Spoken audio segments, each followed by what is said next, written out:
Have you ever wondered what sparks a protest, the fuel that feeds the fire of unrest?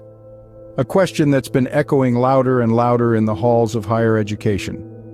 Let's take a journey to the heart of Los Angeles, to the University of California, where recent events have stoked the embers of dissent. The UCLA protests didn't just spontaneously combust, they were ignited by specific catalysts, policies that were seen as unjust and incidents that struck a nerve. But UCLA isn't an isolated incident. It's a part of a nationwide trend of campus unrest that's been sweeping across the country like a wildfire. We've seen similar demonstrations in Stanford, Texas A&M, Ohio State, to name just a few. And who are the protagonists of this story? Students, faculty, and law enforcement, each playing their unique roles in this unfolding drama. The students, the primary actors, driven by a desire for change. Faculty, often caught in the middle, trying to balance the scales of academia and activism, and law enforcement tasked with maintaining order amidst the chaos. But what does this mean for the students at the heart of it all? What does it feel like to be in the eye of the storm, to stand up for what you believe in? This is a question that resonates deeply with the students at the heart of the UCLA protests. They speak of a fervor, a burning desire to make a difference, to challenge the status quo. One student, her voice trembling with emotion, speaks of her motivation. It's about justice. It's about equality. We're not just fighting for ourselves, we're fighting for everyone who feels marginalized, unheard. On the other side of the equation, we have the faculty and the administration. Their perspective is a complex one, fraught with the responsibility of maintaining order while respecting the right to protest. A professor shares, "I empathize with my students, their cause is just."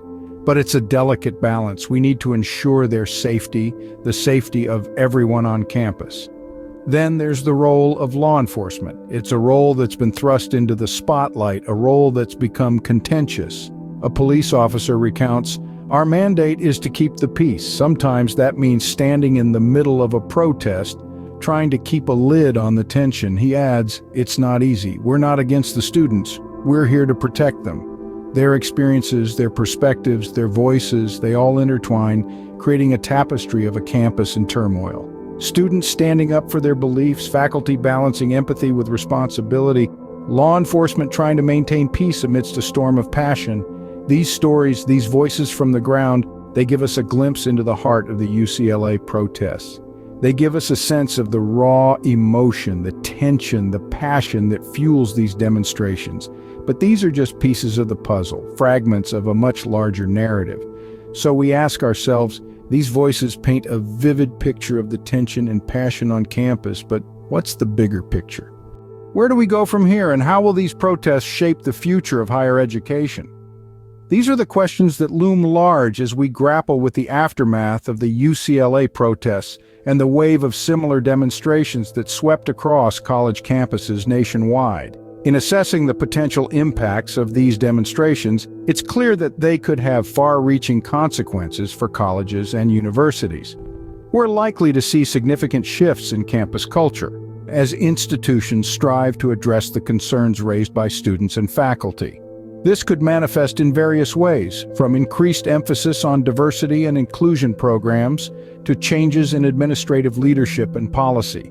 The protests are also prompting a rethinking of policies around free speech and academic freedom.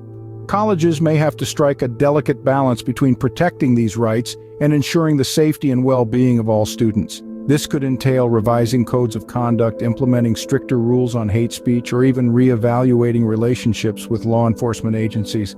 But the implications of these protests go beyond policy changes. They're part of a larger narrative of social change sweeping across the country and the world. From the Black Lives Matter movement to the fight against anti-Semitism, these campus protests are closely linked to broader movements for justice and equality. They reflect a generation of students deeply committed to driving social change, using their voices and their platforms to challenge the status quo. In the realm of higher education, these protests could be catalysts for a new era of activism, where students are not just learners, but also agents of change. They're pushing for their campuses to be not just places of education, but also spaces for dialogue, dissent, and transformation. As we've seen, the ripple effects of these protests could reshape the landscape of higher education, but only time will tell. As we move forward, one thing is certain: the voice of the student body is powerful, and it's a force that institutions of higher learning cannot ignore.